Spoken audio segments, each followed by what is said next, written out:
Well, we're just getting ready to leave Circus Circus, and I wanted to give you some tips, maybe for your bathroom at home, based on the stuff that I see here. See this shower head right here? This is where the shower outlet is, and this one is on a rod.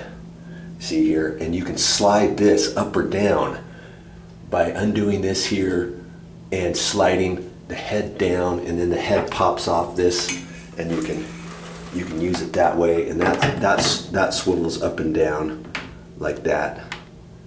Okay, like this, and then you can slide this down on the rod. That's kind of slick. And look at all the grab bars they put on here. My word. You could put a grab bar here. You can do it just like that. See, they even got a grab bar back here, and they even got a seat here, like a handicap type seat. And they screwed on this rod, and you can take this and boom, boom, boom, boom, boom. See how it's folded up here? And you can have a seat out to here. Then you can sit here. You can use the shower handle down here. That's kind of cool too. I kind of like that idea. I've never really seen that. As for the grab bar, I've never seen a grab bar like this put horizontally. I've seen them put vertically right here. So to step in the bathtub, you could grab here. So just some different ideas for you. Here's the shower rod. See how it's bowed? I like how it's bowed because that gives you more room in the shower. But interestingly enough, look what's happening here. This is dragging on the floor, and on the inside, it's dragging on the inside too. That's because if I was them, I would have raised this up and I would have mounted it up on the wall. Maybe they didn't want to do that. Maybe they wanted to do just here, but then they should have ordered the curtain, the shower curtain for that height. Or if yours is long and you want it redone, you're gonna have to cut this down here and re-hem it or something. You know, always, you know, when you have your shower curtain, put it on here and then measure it on the ground first and see where you should install this. And maybe you've got to install it up on the wall, and you can do that. Now see here's a hook right here. It's all crooked. See that? That's because there's a set screw on there right there. See that set screw? Well, because it's hanging out, that tells me it's not mounted in there properly.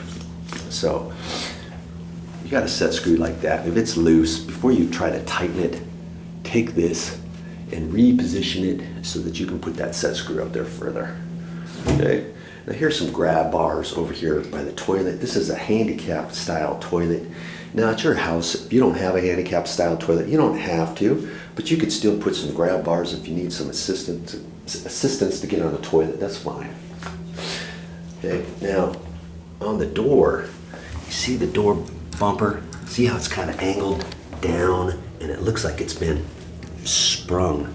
That's because when it hit over here, it sprung out, and you see this right here?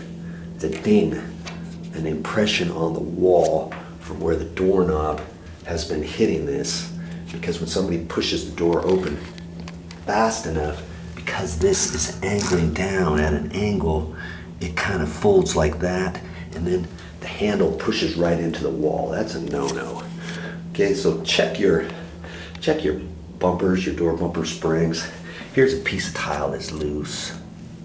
You know, you could recalk that, put some caulking in there.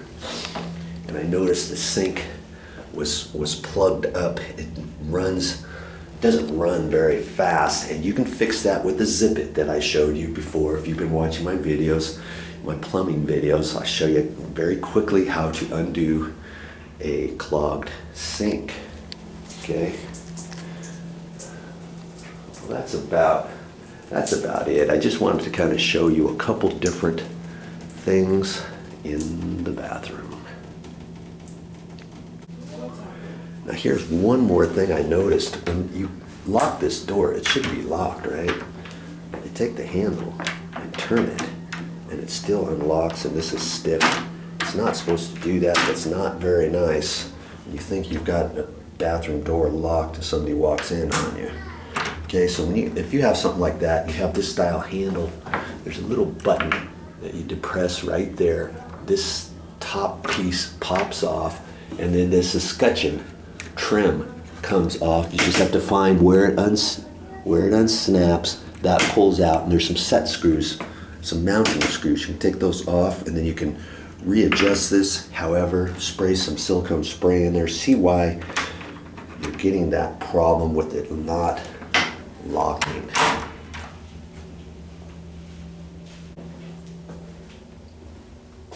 Well, that's all I got for this time, but I'll be back with more video.